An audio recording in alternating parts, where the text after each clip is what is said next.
यार सबसे पहले तो मैं ये व्लॉग शुरू करने से पहले एक बात बता दूं कि आज सबसे मज़ेदार व्लॉग होने वाला है। वो ये कि निशान, जिसको मैं हमेशा कहता हूँ कि भाई जब व्लॉग बनाने जाएगा तो मुझे बुला लेना, लेकिन ये मुझे कभी नहीं बुलाता। लेकिन आज इसने मुझे खुद फ़ोन किया कि व्लॉग बनाने चलते हैं। तो मुझे लगा मैं घर से बाहर निकल के चेक करूँ आज ज़रा सूरज किस दिशा से निकला है ना।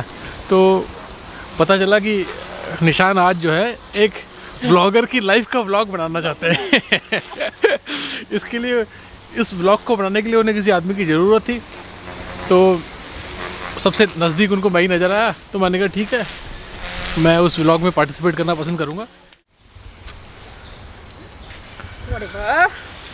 और ये निशान के कहने पर मैं इस अजीब सी जगह, आई हैव नो आइडिया। मैं इस पे व्लॉग सिर्फ निशान के कहने पर बना रहा हूँ, मुझे इसमें कोई इंटरेस्ट नहीं है।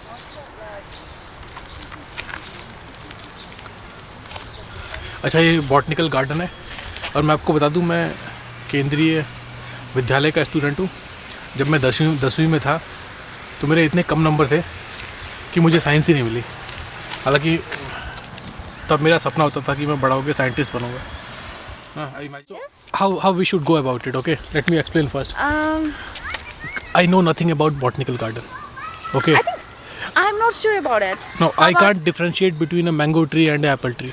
So I want you to be a host for the show and explain things you find. Let's say if there is a board somewhere, read it and explain it for the audience. You want me to explain you so that you can explain it, or what is it? Explain it to the audience. Like if you see. So you want me to explain to your audience? Yes. Am I getting paid? Yes. You will be handsomely paid at that, I promise. बचपन में मैं जब गांव जाता था तो, हालांकि मेरा गांव चमोली में है, बहुत दूर है, तो मुझे याद है कि वहाँ ना एक जंगलों में एक अजीब सी खुशबू आती थी। तो ये जो बॉटनिकल गार्डन है, यहाँ भी वैसी ही स्मेल आ रही है। अब हो सकता है इसके कारण ये हो कि यहाँ कुछ बुरांस के पेड़ हैं, या इन लोगों ने पूरी दुनिया भर से जो बेहतरीन वनस्पति है वो यहाँ ला के लगाई हुई है। अच्छा, ये बोर्ड हमें बता रहा है म्यूज़ियम, गार्डन्स, ऑफिस, यार्ड। इसमें से हम डिसाइड करेंगे कि अब कहाँ चलें। हाँ, तो ये निशान है जो मुझ पर व्लॉग बना रहा है। मैं इस घास पे चलने वाला था कि मुझे बोर्ड दिख गया, प्लीज़ ऑफ द ग्रास। तो ठीक है, घास से दूर रहेंगे।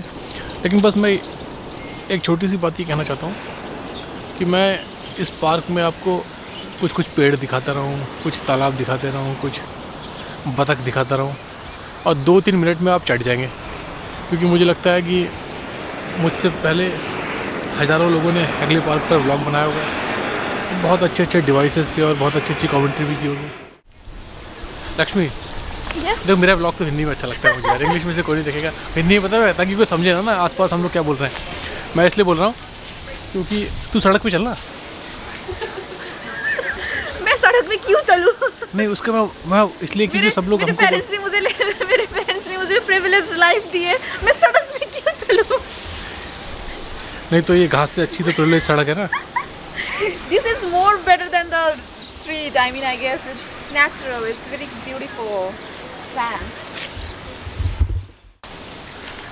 ऐसा लग रहा है लक्ष्मी इज ए सेलिब्रिटी। हाँ। Oh my God. Am I? Over excitement. Yeah. Lakshmi, so you are not interested in that discussion, right, about that thing? Nah, I don't Why? want to be a part of that discussion. अच्छा, मैं खुद ही shot लेते खुद से ही बात करते हुए चलता हूँ। और बस ये बता दूँ, ये बहुत ज़्यादा ग्रीन है ये बॉटनिकल गार्डन। हैगले पार्क के ही छोटे से हिस्से में गार्डन भी बना हुआ है, और गार्डन के बीच में से छोटी सी रिवर भी है जिसमें खूब सारे बतख भी दिख जाते हैं।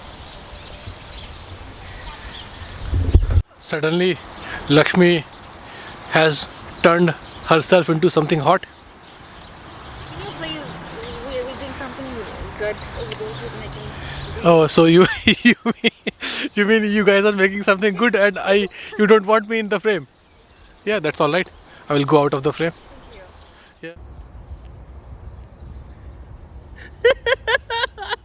अच्छा, मैं पता क्या बोल रहा था इनके बारे में, मुझे इसको देख के याद आ गया। मैं झारखंड में होता था ना, तो वहाँ ऐसे ही बतख घूम रहे होते थे। तो वो जो लेडी होती थी वो पूछती थी आपसे कि आज तुम्हें खाने में चाहिए क्या? बतख। तो मुझे इनको देख के याद आ गया। हालांकि अब मैं वेजिटेरियन हो गया हूँ। चलिए मैं 10 मिनट आपसे बातचीत करता हूँ। सीधे मेरे धूप में चेहरे पर धूप लग रही है, अच्छा भी लग रहा है, ठंड भी है आज थोड़ा सा। आज के व्लॉग का सारा आइडिया ये था कि मैं ना सिर्फ आपको हैगले पार्क का बॉटनिकल गार्डन दिखाऊं, बल्कि साथ में एक सोशल इश्यूज़ पर भी चर्चा करूं। और जैसे ही मैं आपसे चर्चा भी कर रहा हूं, बातचीत करने की कोशिश कर रहा हूं, तो आज के व्लॉगर जो मुझ पर व्लॉग बना रहे हैं, तो व्लॉगर पर व्लॉग बन रहा है ना। जैसे आपने देखा होगा कोई फिल्म मेकर किसी फिल्म मेकर की फिल्म की स्टोरी ये हो कि फ़िल्म बनाते हुए कितनी मुसीबतें आई और क्या क्या रहा। तो इसी तरह का कुछ काम निशान कर रहे हैं। खैर उनको मैं अपना काम करने देता हूँ, और जो मेरा आइडिया था मैं उसको इम्प्लीमेंट करने की कोशिश करता हूँ।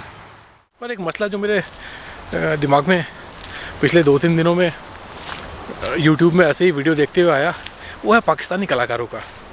देखा मैं कुछ वीडियो सुन रहा था, और तो मुझे देखकर बड़ा अजीब लगा कि साल 2017 में, लगभग 2017 में पाकिस्तानी कलाकारों को भारतीय फिल्मों में काम करने से रोक दिया गया। उसके पीछे का रीज़न ये थे कि कश्मीर में कुछ आतंकी हमले हुए ना। लेकिन इस बात को लगभग 5 साल गुजर चुके हैं ना। लेकिन तब से अब तक जब भी पाकिस्तानी कलाकार अपने देश में पत्रकारों से बातचीत करते हैं, तो उनसे सवाल पूछा जाता है कि उनका भारतीय फिल्मों में काम करने का अनुभव कैसा रहा। तो आप अंदाज़ा लगा सकते हैं कि पाकिस्तानी सोसाइटी में भी पाकिस्तानी कलाकारों के भारतीय फिल्मों में काम किए जाने को कितना सेलिब्रेट किया गया ना।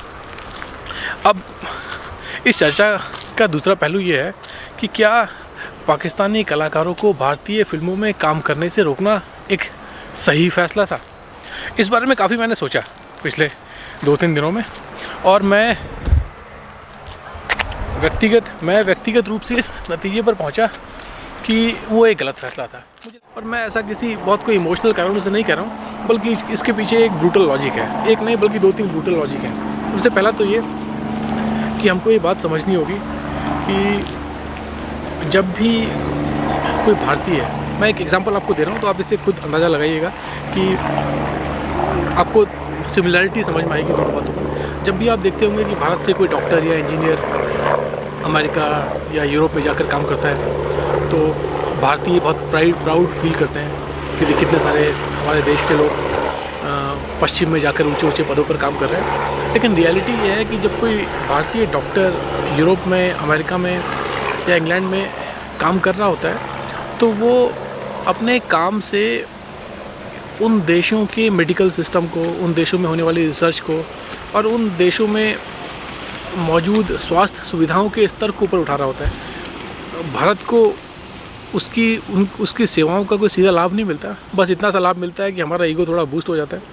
कि देखो भारतीय डॉक्टर यूरोप में जाके काम कर रहा है। और दूसरा ये कि थोड़ा बहुत अपनी इनकम जो ऐसे लोगों की होती है, वो अपनी कमाई का कुछ हिस्सा भारत में भेजते होंगे अपने माता पिता के लिए जब तक वो जिंदा है, और या अगर उनका परिवार, और जब तक, और ये ऐसा कुछ समय तक चलेगा। लेकिन जैसे ही उनकी फैमिली भी उनके साथ मूव कर गई, तो ये जो पैसे का ट्रांसफ़र है भी बंद हो जाएगा। तो और बिल्कुल यही लॉजिक फिल्म इंडस्ट्री पर भी लागू होता है। जब कोई भारतीय कलाकार हॉलीवुड में जाकर काम करता है, तो उससे भारतीय सिनेमा को कोई सीधा लाभ नहीं होता, बल्कि उसका लाभ हॉलीवुड को ही होता है।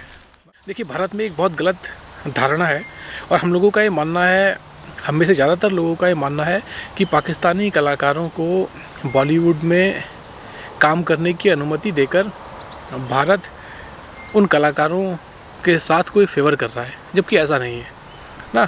और बल्कि मैं कहूँगा इसके उलट ही मामला है। जैसे उदाहरण के लिए, अगर कोई भारतीय वैज्ञानिक अमेरिका में जाता है, अच्छी तरह जानते हैं कि बॉलीवुड इतनी कॉम्पिटिटिव इंडस्ट्री है कि उसमें सर्वाइव करना कोई बहुत सरल काम नहीं है, और अगर किसी कलाकार में योग्यता नहीं है तो शायद ही वो वहाँ 2 दिन भी टिक पाए।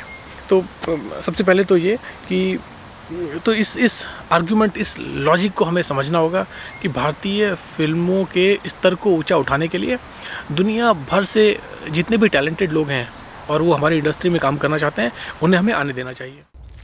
यार इसके फिर एक बार और आऊँगा, 2 बार आऊँगा, हाँ। बगैर इसके भी आऊँगा एक बार।